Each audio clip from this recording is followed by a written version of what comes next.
Hello everybody and welcome once again to Hospitality Mavericks podcast with me, Michael Tingser. We at Hospitality Mavericks are here to inspire leaders and entrepreneurs in the hospitality industry to create heart-centered and profitable businesses from the inside out. The kind that both employees and customers love and support. In today's podcast, we'll be talking with Alastair Gordon, the UK Operations Director from Ole Steen. Ole Steen is a premium Danish bakery company of which Ali has been responsible for successful expanding into the UK market. Ali has over 20 years of experience in the hospitality industry, and we sat down to talk with him about his story, expanding Ole Steen into the UK market, and to hear his opinion of working across different sectors within hospitality. Hello Ali, happy to have you here on the podcast with Hospitality Mavericks. Today we are in your lovely store at Victoria. I'm very happy to come see you here this morning. You've been up early to get in here, I know, so thank you very much for that. Good to see you here and welcome to Victoria. I really I'm a big fan of your concept, and I often eat probably too much of your products, but I really love them. And every time I'm in London, I always grab a bread, or when I'm to the airport in Copenhagen, grab a bread, take it home to the family, and also give it to friends. And there's always amazing feedback on this. But before I start to talk too much about my passion for your products and concept, let's kick off with hear a bit more about you and your background. I've been in restaurants and hospitality for over 25 years, working my way through to the restaurant kitchens, starting off as a kitchen porter when I was 14, just kind of working my way through the ranks really.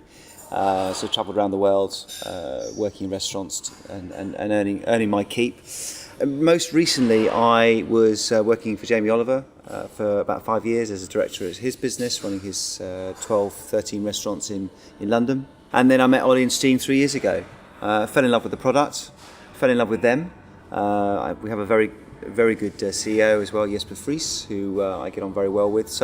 And they gave me a lot of room to manoeuvre, and they asked me to bring their business over to the UK and launch it in London. And that was, that was nearly 3 years ago now.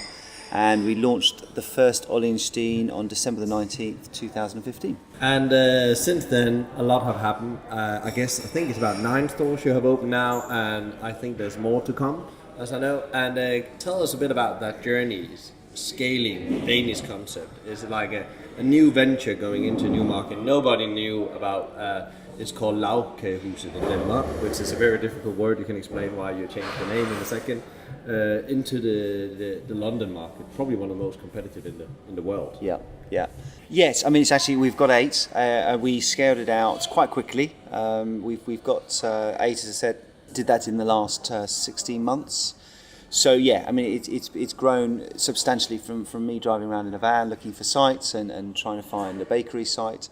To now over 250 employees. So that takes some strain to do. I think we've done it relatively well, and it's been a fantastic journey really, because we just didn't know what the impact would be with Ole Steen and Lagkagehuset, but it's been picked up since the day we opened at St James's. It's just been a thrill ride really, because people have just fallen in love with the brand and the people and what we're trying to create. And I think what we've done differently from Denmark is we've sort of created, so Denmark is a pure premium bakery, which they do brilliantly.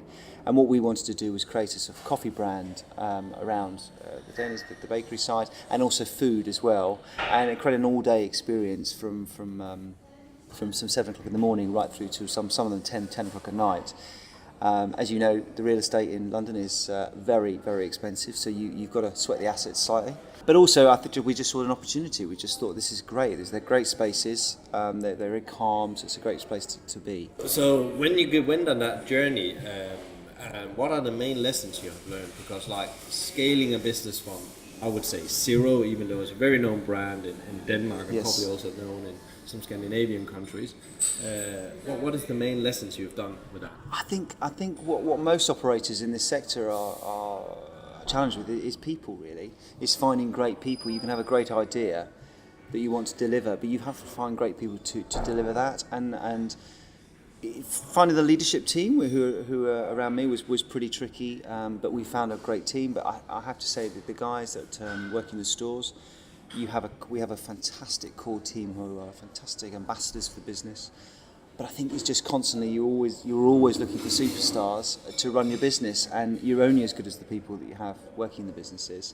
You can have all the ideas you want in the world, but unless you've got people that embrace the ideas and deliver the ideas, it's very hard to scale out a business. So I think we that's the biggest, and I knew it was going to be tough, but I think we've realised it's really super tough at the moment because everybody is doing the same thing, and obviously Brexit around the corner, people are a bit nervous.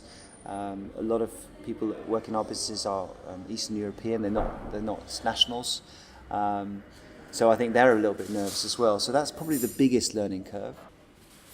I think everything else, we kind of anticipated. Yes, it's tough out running a business in London. It's super competitive. You've got to be on your game all the time. You can't look down at your navel the whole time and think you're wonderful, and look at your own problems. You've got to look at other people and what they're doing, because sooner or later someone's going to catch you. And that's something that I'm very conscious of all the time, is getting myself out there just to look at other businesses so that we don't get caught. And yeah, just creating a culture that people want to work for, really, and feel that they can be part of for a length of time rather than just 3 months, 6 months, a year. It's got to be I'd love people to stay for 5 years for the whole journey and beyond. So it's very interesting to say people is the harder things to get right, and I guess there's two elements here. First thing is to attract or hire them, and then there's the second element, as you just talked about, how do you actually retain them and how they actually feel they're part of something special. If we just start with the first thing, what were your tactics when you're brand new in town, nobody knew you didn't have a brand or a presence in London? How did you go about finding these people? What were your tactics? How did you do it? That's a really good question. One word, Gumtree. What we did really, I mean, the strategy was in which I've always believed in, and most of the businesses that I've worked with have had the same thing. I think Jamie was a master of it. It's surround yourself with really just brilliant people, really friendly people that kind of can live the culture every day. You don't manufacture a culture; it becomes something. So that was the key thing: is to create a place that people want to come and work at, but also bring people in that people want to work with. And we already had a fantastic business. So we it's just a case. I mean, our first interview days was the top of a burger place in Charlotte Street, and we showed them some videos of Lagkagehuset that we'd found. We asked them to take a chance on us. We managed to build a team of about 40 people somehow. That was over a sort of a month. And people in London, if they haven't got a job immediately, they tend to kind of go to the next place. And if you haven't got any bricks and mortar to show them, just a dream, it can be quite tough. I have to say, I think we did. The girls who were doing the recruitment did a fantastic job. We also brought some of the Danes over to help us launch as well. Yeah, I mean, it's interesting because I haven't thought about that for a long time since you brought it up. But it was really, really tough. But we got a hold of Gumtree and we just went through all those hundreds of applicants and created a culture that people wanted to work for. Yeah, so hard work and being very clear about selling a purposeful dream in a way, but it's not a dream, but they could actually feel those environment. Yes. So what do you do today to retain them? A really good question. We're now setting up a training academy, which my opening general manager Camilla is now running, and we've looked at what other businesses are doing. We've talked to our staff. We do staff forums and what do they want from us. We're working on a number of things. The pay is always one thing. I mean, young people will step out the door for 50p. But they want a home, they want to have a family they can come to every day, they want a great environment, so we've got to work really, really hard on that. We are we've got a lot tougher on people sort of calling in sick and not coming in, and that seems to happen a lot in the industry, so we've had to get tough on that because it just creates a bad apple environment where one person is creating a poor environment and the other great people sort of look around and think, why are they getting away with it? So that we're pretty robust about that sort of stuff. Perks, we're looking at all sorts of things. We're looking at perk box. We also have a 50% off on our food. We try and have drinks with the staff as regularly as possible. We really help them with their rotas and make sure they get off on their holidays. and then create a learning environment where they feel that they're always moving forward. As a business, we're growing very quickly, so we offer a really good opportunity to grow career-wise. And also in a very sort of modern, probably a little bit tree-huggy way, I'm a real believer in sort of mindfulness and really developing people and people kind of growing themselves. I wish I'd done more of that when I was in my 20s rather than, running around and doing all the things I did. But I think the millennials are looking for something different. And we work really hard on them thinking about their future and how they can better themselves and what they do first in the morning and all those sort of things as well. So we want to create a really great environment, not just as a business environment, but for a personal environment for people. We're not there yet, we're a long, long way, but that's the big dream, is to do that. Oh, wow, that sounds amazing. It sounds like you're on the right journey, because as I often say, it's about making work and making the basic things work really well. Yes. And even though some of the things you're talking about really basic, it's not always something people get right. Yeah. Many people struggle, and many organizations don't get that right. Coming back to, we talked about opening stores and scaling up the business. Is there any plans of going outside London? I would love you to come to Brighton, because then I didn't have to go to London to get my bread. We are actually going to Oxford, opening in September. The challenge for us is that we've got a number of bakeries within our bakeries. We've also got a central production unit that we do all the breads and the cakes in, all handmade. And we really only want to be an hour away from that particular production unit. So it really is just travel. Also, I think that there is a lot of space still in London that we want to look at. And we've got our work cut out for the next probably 2 or 3 years to fill those spaces and more. We want to take it slowly. We don't want to just grab everything that's going. We want to just cherry pick the right places, and I think we've done a good job at that at the time being.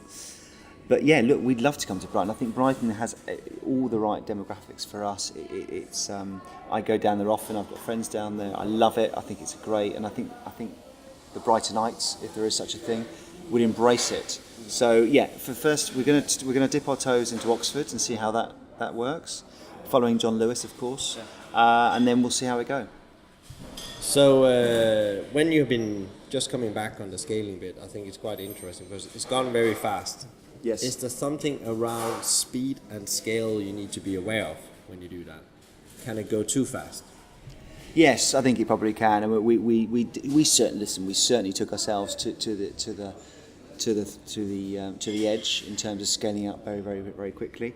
I think we're doing a really good job at sort of pulling that back. We recognise that because we weren't all the things that we live for really, which is about growing a really great team and an engaged team and one that customers can see every single day. We were missing a little bit of that, if I'm honest. But we've learned from that, and now we've got the team in place. I've just hired a new operations manager. You asked one of the previous questions, what would I have done different? I probably would have hired Natasha probably a year ago and then brought her along on the journey because already she's had such a huge impact on the business, just being in the businesses all the time.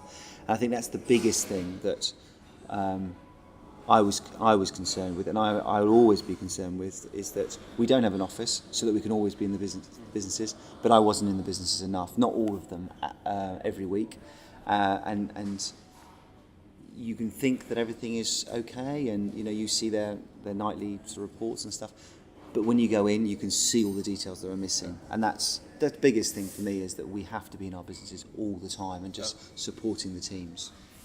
So when you have been scaling and going into the London market, is there anything around your strategy you had to do differently from Denmark? When you talked a lot about taking a culture over, and I guess that's a very Danish culture, and how do you take that into an English market?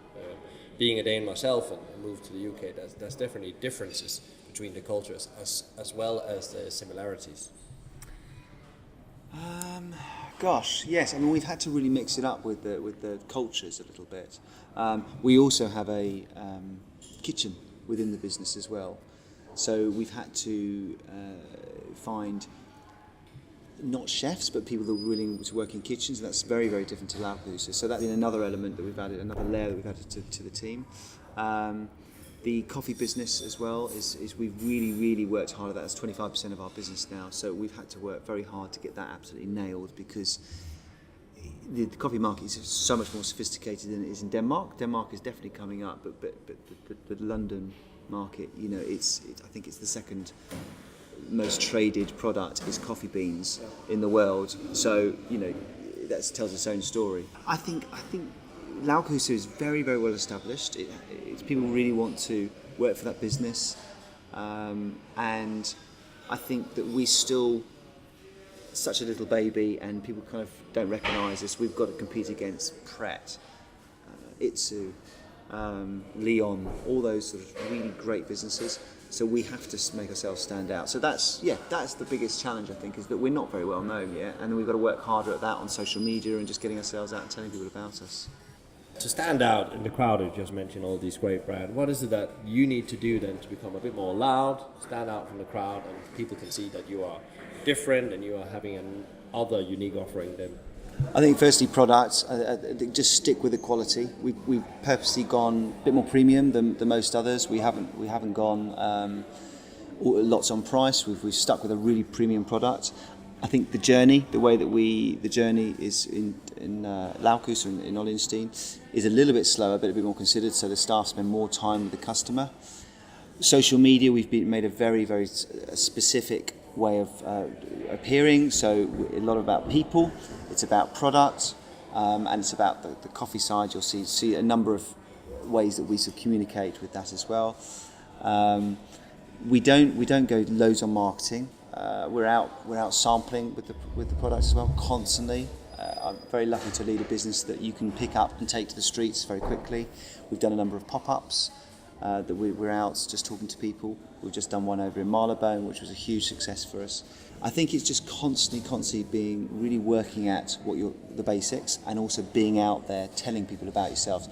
We've got the social, which some people would have tasted, which we do a social drop every other day to offices around the streets, or we go down the high street, so the shops will tell the customers where the places to eat and stuff as well. It's just word of mouth.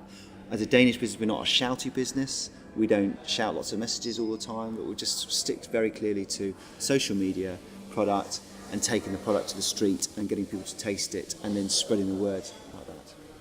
I can remember we had another conversation at some point where you said that you're also trying to bring this Danish thing, hygge, over and trying to make that part of your business. How do you bring hygge to life? And I think there's a lot of people that heard about the phenomenon hygge and the concept. I think it's a very good question. I think it answers some of the question that you asked just a minute ago. I think the environment is what's hygge. And nobody can really sort of tell me what hygge is. I remember the first day that we opened, the Danish girls were starting to light the candles at 7:30 in the morning, and I, as a normal restaurant operator, said, what are you doing? He said, it's hygge. So I kind of understood, okay, right. So it's just creating a really sort of warm, comfortable environment that's not brash, it's not too loud, and that's really, people kind of want to meet, they want to share, so we have the social. We provide sort of quite big tables so people can sort of sit around and meet their friends. So I think and from the staff as well, is that just that real friendliness, that familiarity, but without being over familiar with the customer. I think it's just really about creating an environment that people really feel comfortable in, and I see many people with their headphones on reading a book, and that shouts to me, wow, they really found a place they feel completely comfortable with, a cake next to them and a cup of coffee after work, and that's great because it means that we're doing all the things we set out to do, which is creating kind of a bit of an oasis away from the craziness that is London. I agree. That sounds like hygge in my world as well. I would perceive that as hygge. So, looking at the market, there's a lot going on, a lot in the media, a lot of, so probably, I wouldn't call it a negative story, but maybe more challenging time. The perfect storm is where you talked a bit about rising costs and properties, salaries, etc. And there's other elements like the challenge around workforce. You said it's been very hard to find a workforce. It's daunting to go into that and trying to scale your businesses. All this big storm that's coming ahead, and there's a lot of the bigger operators we out there. You've seen Jamie's, you've seen Kalucho's being out saying there has to be massive change in their businesses. Yeah, look, I think yes, of course, it's a really, really interesting time for restaurants and casual dining.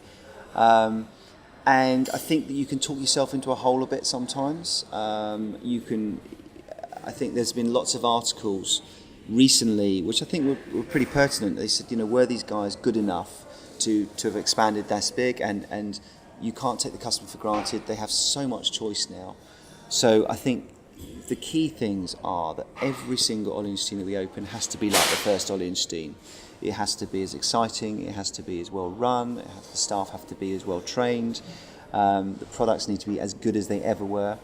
We know we've got a good business. What we mustn't do is lose sight of the customer, and look for the right sites. Don't be in a rush to grab everything that comes. It's very easy. I'm being offered lots of different things and lots of different markets, but we're still sticking to our strategy.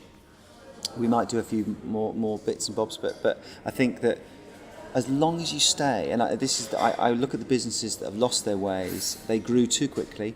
They picked some sites that they probably wouldn't have picked in the first couple of years.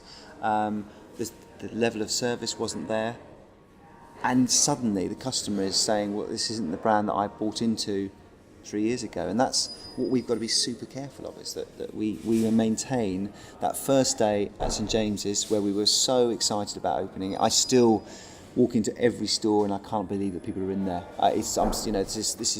We're 2 years down the road since opening, and it's just as exciting as it ever was, really. So I think that's the main thing, and we've got something really lovely that we really believe in. And we've got lots of people that believe in it, and that's my job, to keep making sure that they still embrace it and are ambassadors for it, and we don't lose sight of what we're trying to do. So what you're saying as well is having a bit of patience and having a bit of thought about what you're doing, instead of just running for the sake of scale. Yes, essentially, yeah, because I think that if you're just opening something every single week, there's no way that you can be really engaged with the customer and the local community. Starbucks did it brilliantly in the early days. They really got to know their community. You can't just stick something in a road or in a high street and just expect people to come and use you. You've got to go out and embrace the community and become part of the community. And in order to do that, you've got to hire some great people. And those people are hard to find, so we've got to keep developing those people and making sure that they understand what we're trying to achieve, and not just throwing them in. I've hired a few people recently, and I've asked about their previous experiences and said, wow, it's just so great to get 4 weeks of training where I've just been given the keys and said, get on with it. And that's just a complete recipe for disaster. And, it's something that we're absolutely fixed we mustn't do as a business, because it's the drip effect, and then they don't understand the business, they don't understand what we're trying to do. It's just another job for them, and not a vocation. And running restaurants and working in restaurants is a lifestyle. It's not the best paid industry in the world, but if we wanted to do that, we'd all go and be lawyers. But it's super exciting. You've got to keep it super exciting, and it's a lot of young people that are still unsure about what they want to do with their lives. So you've got to give them something to come to work for and enjoy and tell their friends about. So going away from the storm and talking about challenges, thinking a bit about another thing a lot of talk about, and we talked a bit about it. I know you love technology as well, and you're in the year of your automation.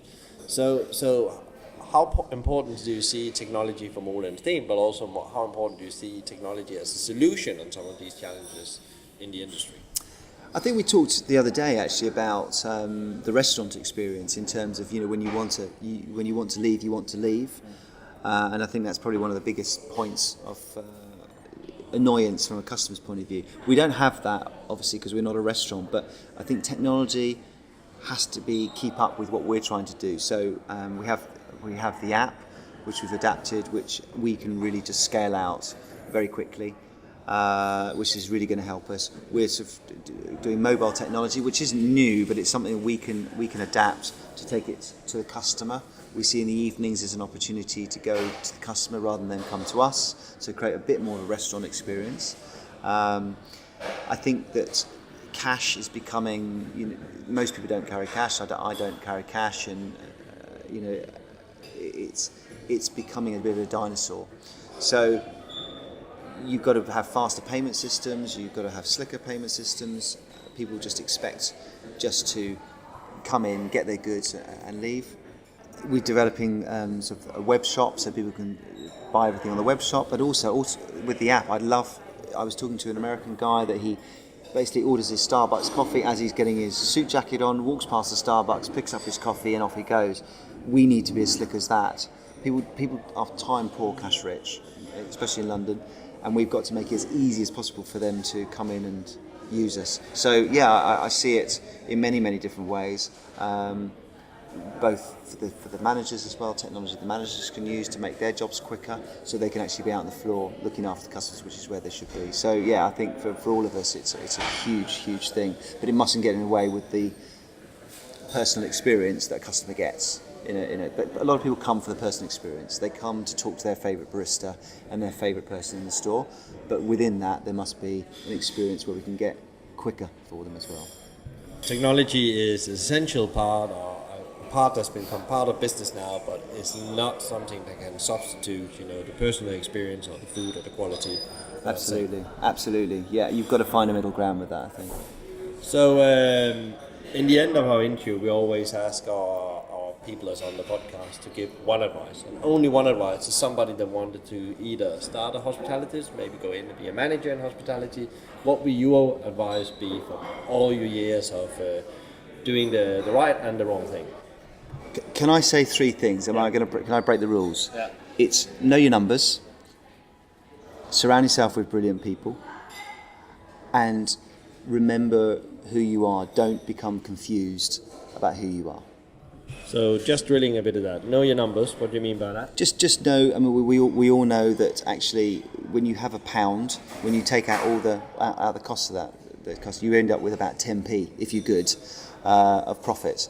Unless your sales are sort of building up. So it's really important that staff understand that as well, because they think that everybody is making loads of money in restaurants. If you explain that to them, it means that they can take more care. People is about just surround yourself with great people. I've talked endlessly about great ambassadors, whatever as well. We'll never succeed in this business if we don't have those sort of people. And sticking to your guns in terms of product. If you develop something that you know is good, don't suddenly just go off because somebody else mentioned that you should do a nitro coffee or a strawberry donut, which is not in our keeping. So stick to what you know, believe in it, and keep pushing it forward and make sure it's absolutely brilliant every single day. So know your numbers, get good people around you, and stay true to yourself. Yes. Your brand. Good. Thank you very much, Ali, for your time and inviting us down here to the lovely shop in Victoria. And I hope to see you soon again on the podcast. Really enjoyed it. Thanks very much. That's all we have time for today. Thank you, Ali, for sharing your story, your experience launching Ole Steen into the UK market, and plans for the future. If you enjoyed today's podcast, please give us a like, share, or even better, tell us what you think. How do you think operators can thrive in a location as competitive as Central London? Do you have any golden tips for successful scaling and expanding into new markets? A big thank you to Laura Evans from Let's Talk Video Production for her ongoing assistance making these podcasts possible. You are the best. We hope you enjoyed today's Hospitality Maverick podcast with me, Michael Tingser. Tune in next time for another industry interview, and in the meantime, find out more about us at hospitalitymavericks.com. Thanks for listening, and be Maverick.